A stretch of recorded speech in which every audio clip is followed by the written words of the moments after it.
Oscar Wilde, The Picture of Dorian Gray, Part 89. Such, at any rate, was Dorian Gray's opinion. He used to wonder at the shallow psychology of those who conceive the ego in man as a thing simple, permanent, reliable, and of one essence. To him, man was a being with myriad lives and myriad sensations, a complex, multiform creature that bore within itself strange legacies of thought and passion, and whose very flesh was tainted with the monstrous melodies of the dead. He loved to stroll through the gaunt cold picture gallery of his country house and look at the various portraits of those whose blood flowed in his veins. Here was Philip Herbert, described by Francis Osborne in his Memoirs on the Reigns of Queen Elizabeth and King James, as one who was caressed by court for his handsome face, which kept him not long company. Was it young Herbert's life that he sometimes led?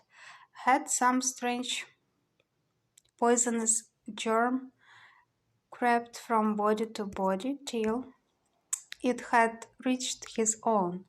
Was it some dim sense of that ruined grace that had made him so suddenly, and almost without course, give utterance in Basil Hallward's studio to the mad prayer that had so changed his life?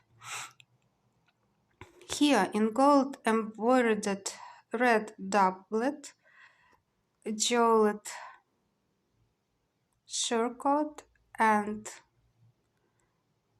gilded ruff and wrist bands, stood Sir Anthony Sherard, with his silver and black armour piled at his feet.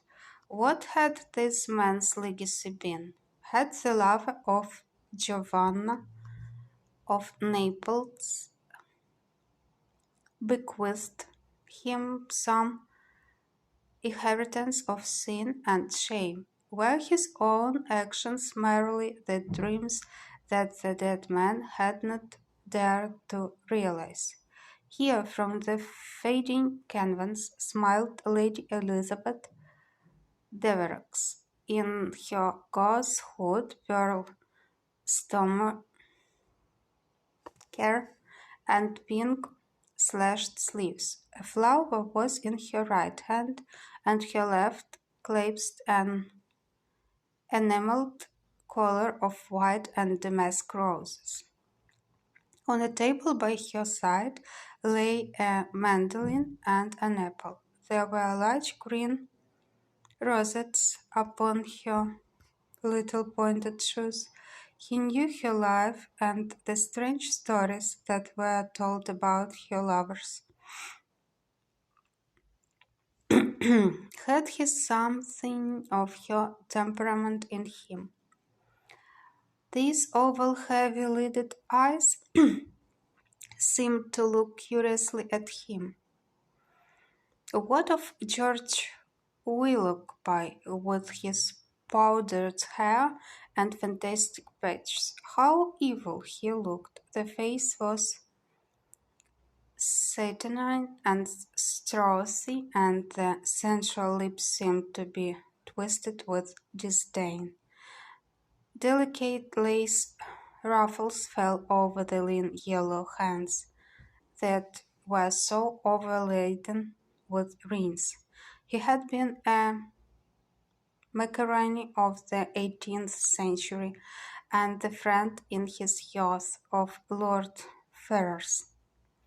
What of the second Lord Beckenham, the companion of the Prince Regent in his wildest days, and one of the witnesses at the secret marriage with Mrs.